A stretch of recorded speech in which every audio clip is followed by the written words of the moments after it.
Okay, what do you want to tell the people? I want to tell them that I just pulled a back muscle putting my backpack on. And I love you. Love you too. All right.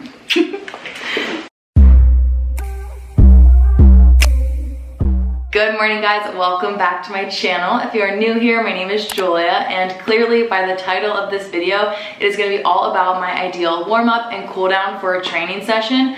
I've been meaning to film this video basically all January because I know a lot of people maybe are just starting out their health and fitness journeys or just got a gym membership and are probably a little bit lost about their warm-up and their cool down. So look no further. Hopefully this video helps you out, and I'm not saying this is exactly what you need to do. I'm just saying this is what works for me. This is my ideal warm-up and cool down for my training sessions. And clearly I am not at my house in Pittsburgh. I am actually at my parents' house in Maryland just for the day. And I thought this would be the perfect time to film this video because in an ideal world, I would do this warm-up using a treadmill. But since I don't have a treadmill at my house in Pittsburgh, I just have a bike. I do this exact same thing on the bike. But without further ado, let's get right into my ideal warm-up. Ideally, this warm-up begins with a 5-minute incline walk on the treadmill. Nothing too crazy, no crazy incline or speed, just kind of easing into that low intensity exercise.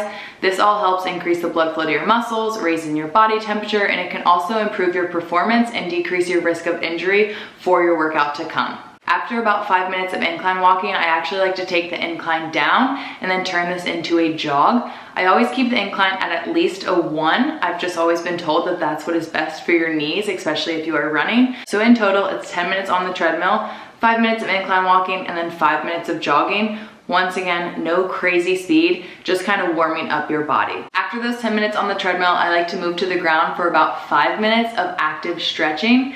Active stretches are stretches that you are actually moving through the entire time you are doing them rather than just holding the stretch.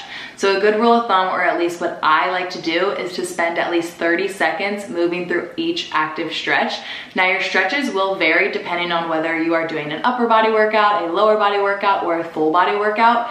For the sake of today's video and today's workout, I will be doing a full body active stretch.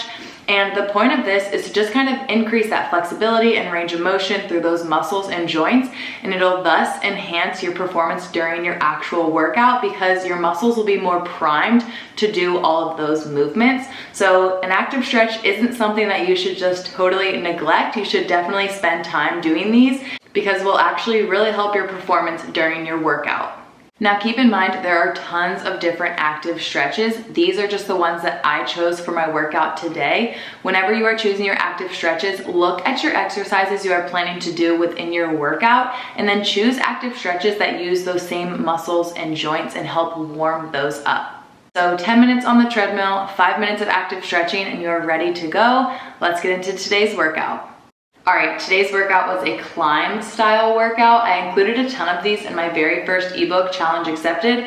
So if you are familiar with them, you know that they're super simple in nature, but they are brutal and challenging both physically and mentally. So the entire idea behind them is just that you build up or climb up in reps as you go through the workout. Today's workout only had 5 exercises total, and all I used were a set of 15-pound dumbbells and then my treadmill.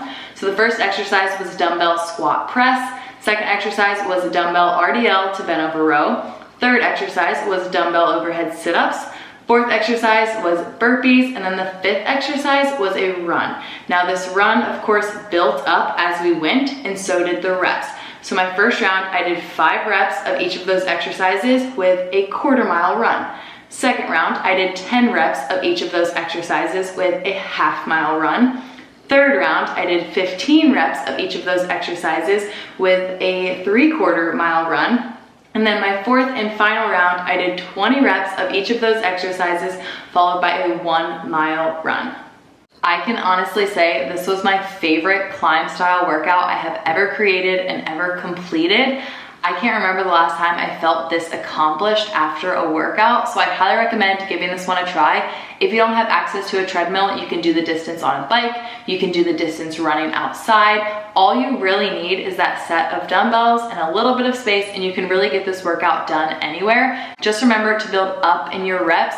Don't start at 20 and work your way down to 5. It is so vital that you start with 5, move to 10, move to 15, then move to 20, because I promise you will feel so much more accomplished. You will feel stronger both mentally and physically, and it'll just be a phenomenal workout. So give this one a go, and let's get into this cool down. Now that the workout is done and it's time to cool down, I personally love going back to the treadmill for about a 5 to 10 minute incline walk. Once again, no crazy incline, no crazy speed, just kind of working on getting your heart rate back down, but staying moving. After 5 to 10 minutes on the treadmill, I like to move to the ground again for some static stretches. So static stretches are stretches that you actually sit in and hold. A good rule of thumb, or at least what I like to do, is to hold each of these stretches for about 30 seconds. And once again, these stretches will vary depending on what type of workout you did that day, but you want to think about the muscles that were used, the joints that were used, and try to stretch those muscles.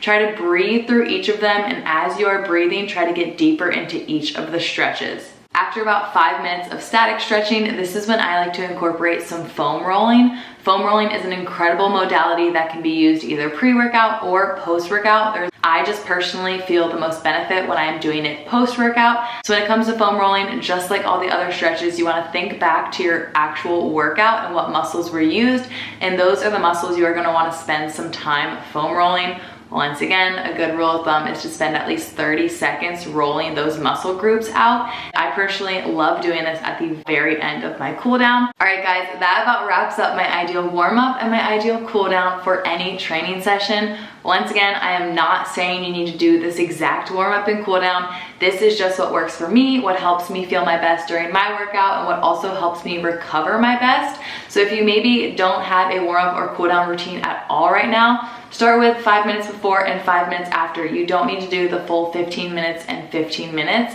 Just start small, maybe work your way up, because it seriously will help your workout out so much. You'll feel more energized, ready to go, and a lot stronger during that actual workout.